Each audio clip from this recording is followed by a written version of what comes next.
What's up mga kaparkoy? Good morning po sa ating lahat at magandang umaga po. Yan po mga kaparkoy. So maglilingas na tayo mga kaparkoy kasi po ay mag-ihaw na naman tayo. Namimiss ko naman kasi mag-ihaw ng hito na naman.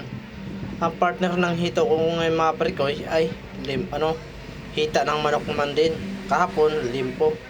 So yun, ang hito ay hindi nawawala sa inihaw ko ngayon mga kaparkoy. So maglilingas muna tayo. Yan po ang ginamit ko pang lingas para mabilis lang po ay maglingas. Yung foam. Yan po mga kaparkoy, mabisa pong panglingas yan. Huwag nyong gamitan ng gas para hindi maamoy yung inihaw yung mga kaparkoy. Kung wala kayong foam na mga scrap na foam, yung foam yung higaan, pwede na yun. Bawasan nyo na lang yung parikoy, pang palingas nyo. Yan, habang umaapoy na yung mga kaparkoy, so lalagyan na natin mga maliliit na plywood para po ay umapula na po yung apoy niya para mabilis na po siya bumaga. Yan na po ang mga diskarte yan mga kaparikoy para hindi kayo matagalan. Ganyan lang, sundan nyo na lang yung pong ginagawa ko mga kaparikoy kung kayo ay mga baguhan, kung hindi kayo expert sa pag-ihaw. Yan lang mga kaparikoy, napaka basic lang po yan. Huwag nyo na kayo maglagay-lagay kung ano-ano pang nilalagay nyo sa mga kung gas, mga ganun. Huwag nyo na lagyan ng gas yan mga kaparikoy.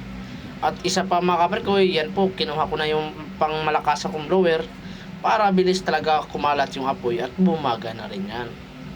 Yan po, binabloweran ko na yung mga kaparikoy para po ang apoy niya ay kumakalat sa mga uling na medyo basa ay mapilitang matuyo. Kasi yung apoy po ay kumakalat dyan sa ginagawa kong DIY na ihawan mga kaparikoy.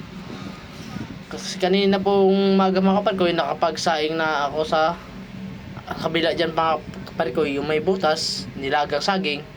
At ngayon naman mga kaparikoy, so mag-ihaw na naman tayo pananghalian po mga kaparikoy. So sinala ko ng parilya mga kaparikoy habang pong isasalang nating mga pang-ihaw. Painitin natin yung parilya mga kaparikoy para iwas naman po dikit. At yan po mga kaparikoy, pinaapoy ko na. Hindi na ako makaantay dyan mga kaparikoy kung ganyan laman lang. Kailangan mabilisan tayo mga kaparikoy. Military moves yan. Yan na po mga kaparikoy, nag-apula na yung apoy nyan. So kunting ikakalat lang din natin yung mga baga dyan para hindi po as in masusunog yung inihaw natin. Yan mga kaparikoy, sasalang na natin yan. Tanggalan lang natin kunting alikabok. Yan.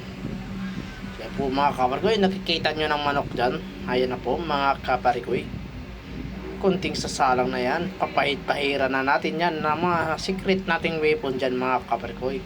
Para hindi dumikit yung mga nilalaga at sinasalang natin dyan. Yan mga kaparikoy. Ilalapag ko na ang hita ng manok mga kaparikoy. Ang partner dyan mga kaparikoy ay hito din yan. Kaya hito-hita yan mga kaparikoy. Katunggali at tunog mga pangalan mga kaparikoy. 4 na piraso pala yung hita mga kaparikoy, yung binili po ng misis ko sa palengke. Tsaka 3 piraso ring hito yung binili niya mga kaparikoy. Napakasarap mga kaparikoy. Minsan-minsan ka mag-ihaw parikoy. Yan. Inaayos ko lang mga kaparikoy para mamaya yung hito na naman ilalapag ko. Pinapahira na natin ng secret weapon mga kaparikoy para po lalong sumarap yung marinitid natin. Yan po mga kaparikoy. Masarap kasi pag hinaplasan yan mga kaparikoy habang niluluto. Pagkaluto yung mga kaparikoy, kasi yung hinaplas mo dyan ay papasok doon sa niluluto mo para yung laman nya napakasarap. Ayan po, mang inasal lang mang tumas dyan mga kaparikoy. Binaligtad ko na para po hindi agad bigla ang luto niyan mga kaparikoy, para siyang nahapok muna bago mo siya i-press na pagkaluto. Yan po mga sikreto mga kaparikoy. So yan, binaligtad na natin mga kaparikoy. Yan, so alam mo na mga kaparikoy, kasunod dyan papahira na naman natin yan mga kaparikoy mamaya. Yan, nilalapag ko na yung hito mga kaparikoy. Yung hita nasa gitna. Yung mga hito mga kaparikoy, igigilid lang natin yan para po hindi makatakas yung mga hita. Yan mga kaparikoy, naguluhan na ako dyan kung paano ko isalang kasi ang haba kasi mga hito. Tag-iisang di pa mga kaparikoy. Yan mga kaparikoy, napakasarap kasi yan. Hito o hita, inihaw mo Napakasul. Yung kaninang maga mga kaprikoy, yung ininit ko pa lang nung bahaw. Diyan ko, ipapartner sa hito. Yan ang parikoy, yan na gumagalaw ng hito. Ayaw ata magpaluto. Yan. So hindi ako nagpatinag sa hito mga kaprikoy. Inaayos ko yung lapag niya.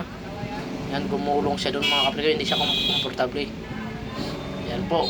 Okay. Diba binaligtad ko ng mga hita mga kaprikoy. Para mamaya ay papahira na naman natin ang secret weapon.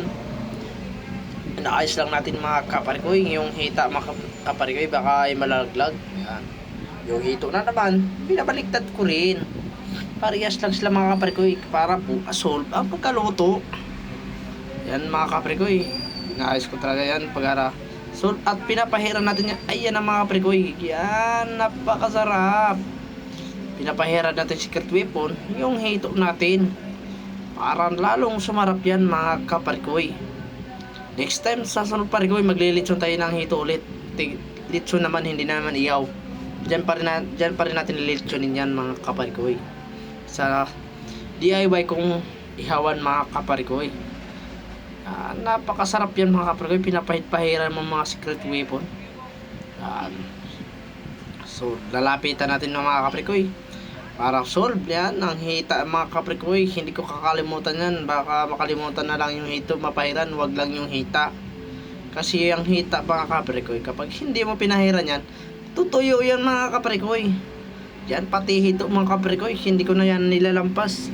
Pinapahid-pahiran ko na rin yan mga kaparikoy para solve naman yan.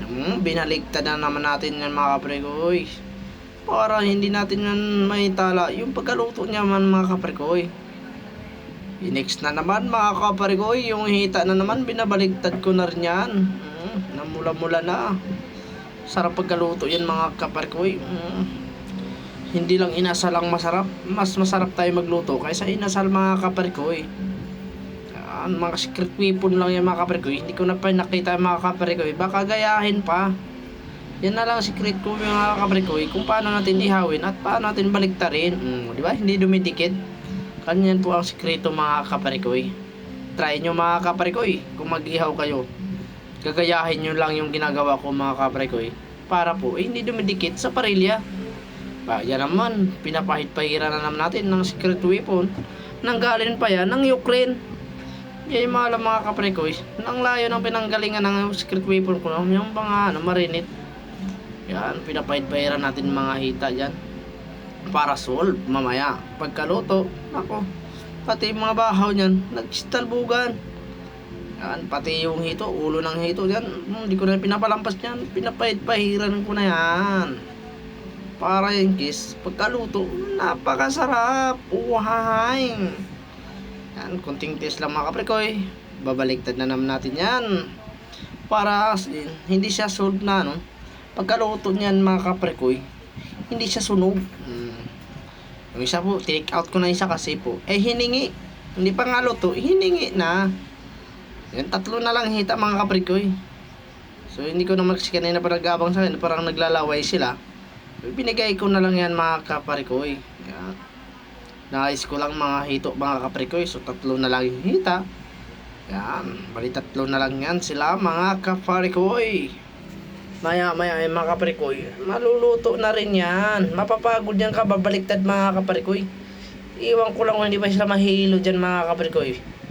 Pinapahiran, binabaliktad. Iwan ko lang dyan. Ayun na mga kaparikoy, alam na yan. Namula-mula, na brown na. Ibig sabihin yung mga kaprikoy, kunting kimbot na lang, hao na. Yan, binaliktad ko na, pinagtabi ko na sila kasi naguluhan ako. Yan, hito to hito, hita so hita. Yan, binabaliktad ko na, guluhan kasi ako hito hita. Ayan na po, pinag-isa ko na yan sila mga kaprikoy. Yan, para hindi maguluhan tayo maghaplas mga kaprikoy. Kasi malikot kasing hito, ang haba-haba. Naguluhan ako dyan kung paano ko isasalang dyan. Isang lipa pa naman. Ang haba ang mga hito mga kaparikoy. Yan. So, ang taba ng hito, umaapoy pag malalaglag yung mga mantika niya sa baga. Yan, binabaliktad natin, inayos natin yung ulo mga kaparikoy. Kasi sarap kasi yan. Yung bandang ulo. Yan. Kasi dyan po ay matagal maluluto. Yan. doon na naman tayo sa kabila mga kaparikoy. Yan. Inaayos lang minsan-minsan para pag hindi siya mapapagod, hindi matutong mga kaparikoy. Yung hita dyan mga kaparikoy, yan na naman nating disturbuhin. Yan. Inaayos lang natin, yan po. Babalik ta rin na yan mamaya.